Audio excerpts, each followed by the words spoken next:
Selamat datang di channel Next Film. Jumpa lagi bersama saya yang akan membawakan film super seru dan super keren. Kali ini film yang berasal dari Polandia, menceritakan tentang pemuda yatim piatu yang mempunyai skill dewa dalam mengemudi, hingga mengikuti ajang balap ternama dan membuatnya terjebak dalam lingkaran para mafia. Pemuda ini akhirnya berusaha untuk membasmi para mafia tersebut. Tentunya langsung saja kita simak alur film berikut ini. Dijamin seru deh.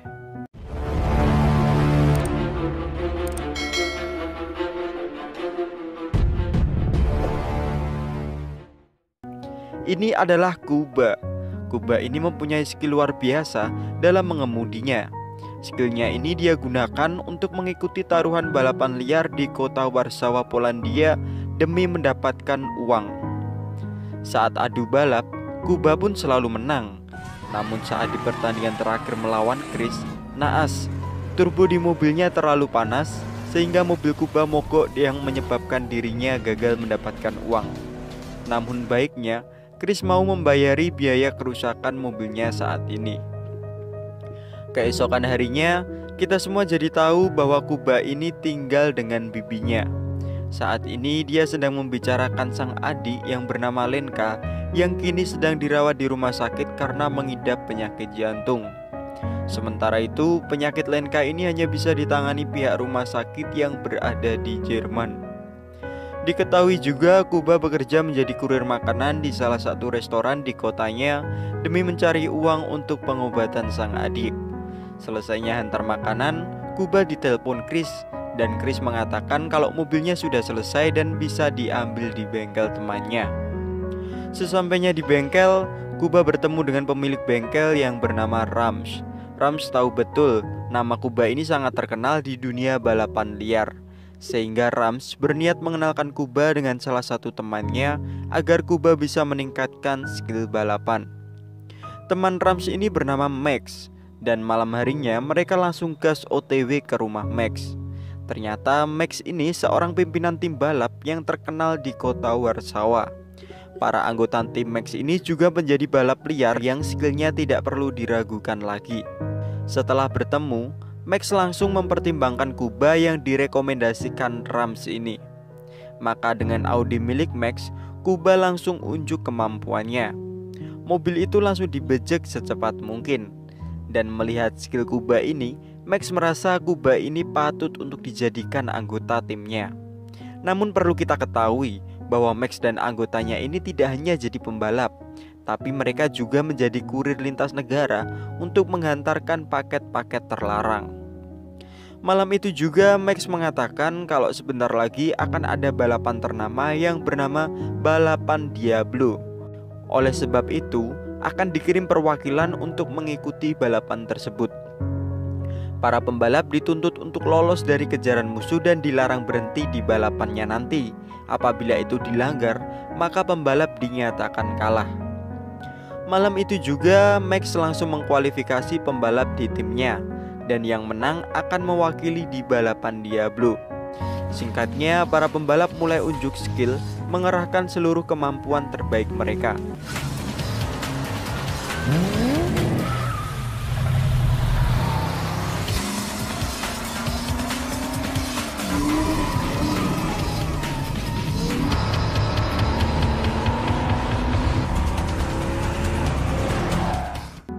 Dan dari sini, Kuba berhasil menang atas pembalap-pembalap yang lain. Keesokan harinya mereka langsung menuju ke arena balapan Diablo. Balapan Diablo ini dipegang oleh mafia kelas kakap dan bandar judi bernama Jaros. Jaros ini mempunyai tim yang disebut musuh diberi nama Tim Serigala. Tim Serigala ini dipimpin oleh Kiel, tangan kanan Jaros. Tim ini bertugas untuk menghentikan laju pembalap agar mereka bisa berhenti sehingga bisa dinyatakan kalah. Setelah tamu undangan yang akan bertaruh telah hadir, maka balapan pun dimulai.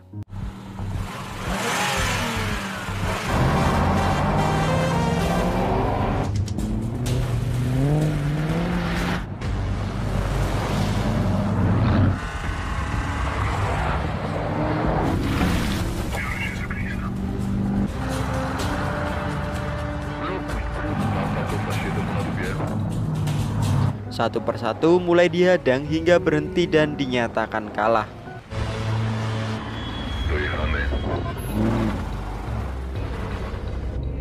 Singkatnya, kini hanya Kuba yang berhasil lolos dari tim serigala hingga akhirnya dinyatakan menang. Kuba mendapatkan uang dari hasil balapan itu, lalu dia bagi bersama teman-teman satu tim. Malam harinya, Jaros mengadakan pesta untuk merayakan kemenangan Kuba karena ini adalah kemenangan perdana sekaligus kekalahan tim serigala untuk yang pertama kali juga. Kedatangan Kuba langsung mendapatkan respon baik oleh hadirin yang ada di sana. Terlebih Kuba ini adalah pendatang baru di dunia balapan Diablo.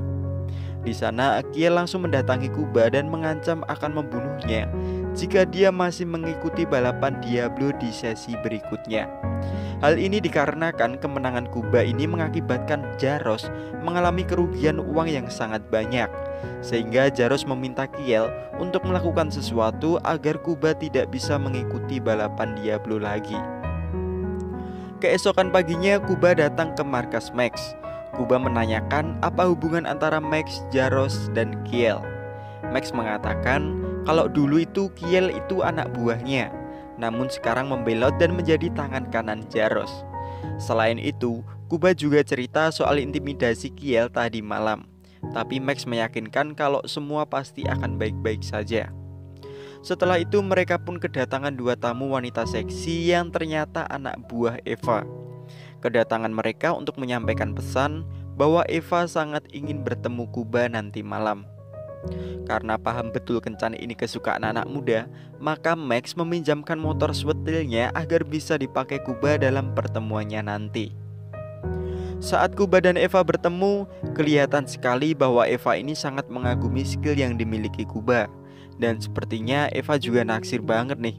Dan tanpa basa-basi, Eva langsung mengajak Kuba untuk datang ke rumahnya untuk melakukan mantap-mantap.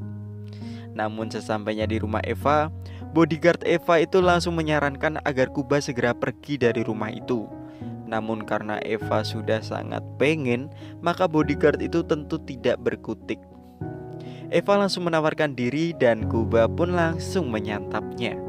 Saat pemanasan, tiba-tiba Jaros dan selirnya datang. Dan ternyata Eva ini anak semata wayang Jaros. Diar wele, Jaros marah besar. Terlebih yang dibawa Eva itu adalah anak baru yang membuat Jaros kehilangan banyak uang. Sudah pasti cinta Eva ke Kuba ini tidak akan direstui. Anaknya sangat mencintai, namun bapaknya sangat membenci. Saat Kuba berada di rumah, dia mendapatkan telepon dari Max yang memintanya untuk datang ke suatu tempat. Kemudian Max mengatakan kata sandi agar bisa masuk ke sana. Benar saja, dengan kata sandi, Kuba baru bisa masuk ke tempat itu.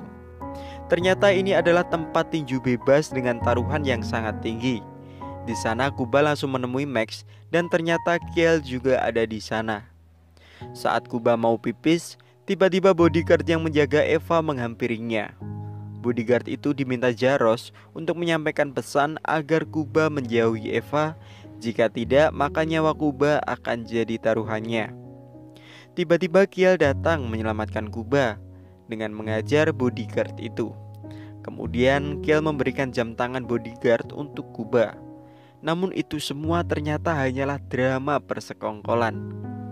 Kemudian setelah itu, Max bersama timnya datang ke suatu tempat untuk bertransaksi dalam tugas pengiriman barang terlarang. Di jalan perbatasan Polandia-Jerman, mereka bertransaksi. Tim Max ini bertugas menerima paket dari Jerman agar bisa dimasukkan ke Polandia.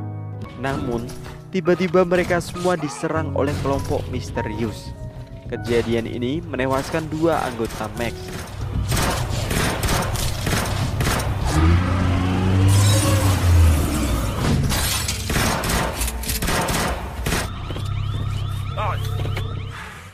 Dan setelah bertempur, beruntungnya Max, Kuba, dan klien dari Jerman berhasil kabur dan selamat. Dan ternyata kelompok misterius itu adalah Kiel dan anggotanya. Dikarenakan mereka bisa melacak posisi Max dan kawan-kawan melalui jam tangan yang diberikan pada Kuba tadi. Saat perjalanan, Kuba tersadar akan hal itu dan jam tangan langsung dibuangnya. Sementara itu, Jaros marah besar karena anak buahnya gagal menyikat Kuba dan kawan-kawan. Terlebih Jaros ini khawatir karena Diablo sesi kedua sebentar lagi akan dimulai, sehingga ditakutkan Kuba akan memenangi balapan itu lagi.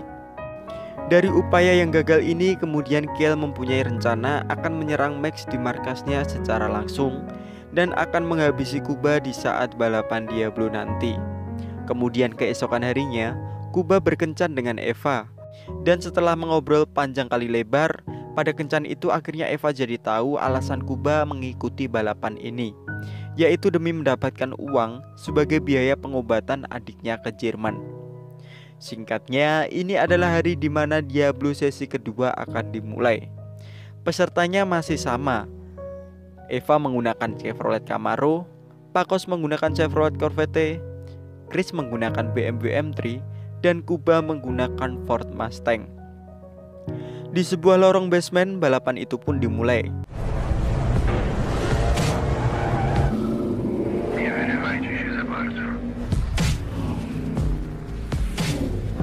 Kini tersisa Chris dengan BMW-nya dan Kuba dengan Mustang-nya. Mereka saling beradu kecepatan dan juga berusaha menghindari kejaran tim Serigala.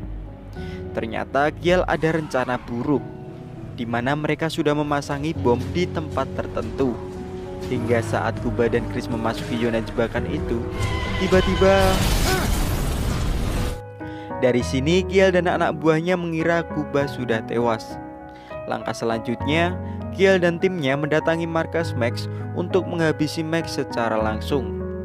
Saat Max sudah di tangan mereka, Kiel meminta anak buahnya yang bernama Big untuk segera menghabisi Max. Keesokan harinya, Jaros dan Kiel merasa senang karena Kuba dan Max yang dianggapnya sebagai musuh besar telah berhasil dihabisi.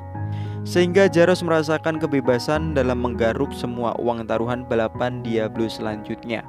Namun saat ini Kiel justru merasa jengkel pada Jaros. Hal itu karena semua usaha dan upayanya belum mendapatkan bayaran. Keesokan harinya, Kuba menjenguk Lenka, si adik, di rumah sakit.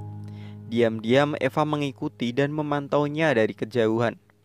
Eva merasa tersanjung sekaligus iba atas rasa tanggung jawab Kuba terhadap adiknya yang sakit, sehingga Eva pun merencanakan sesuatu. Singkatnya, kini balapan Diablo sesi ketiga alias babak final akan dimulai. Seperti biasa, Jaros menemui para konglomerat yang akan bertaruh di balapannya nanti. Jaros terlihat senang karena tanpa kedatangan Kuba, dia jadi optimis akan meraih keuntungan yang banyak dari balapan sesi ini. Singkat cerita, dari keempat peserta, tanpa sepengetahuan orang-orang, ternyata Kuba ikut dalam balapan itu dengan menggunakan mobil pink milik Eva. Jadi ini rencananya. Dengan begitu, Kiel dan para tim Serigala terlihat santai daripada sesi berikutnya. Saat semua sedang beradu kecepatan, tiba-tiba ada komplotan polisi yang mengejar keempat peserta. Hal ini tentu membuat Jaros ketar-ketir ketakutan. Dan ternyata ini semua adalah ulah dari Kiel karena dia sudah kecewa karena belum dibayar. Kiel pun menyewa polisi dengan maksud agar Jaros takut dan segera pergi dari markasnya, sehingga Kiel dengan mudah akan mencuri seluruh uang taruhan. Dan pada saat Kiel akan mengambil uang itu, ternyata anak buahnya yang bernama Big ini diam-diam sudah bekerja sama dengan Eva untuk jadi mata-mata pribadinya, sehingga Kiel pun langsung dilumpuhkan. Sementara itu kembali ke Kuba. Saat ini Kuba sedang memancing polisi agar polisi mengikutinya dan mengarahkan mereka ke Jaros. Dengan begitu Jaros pun berhasil ditangkap juga.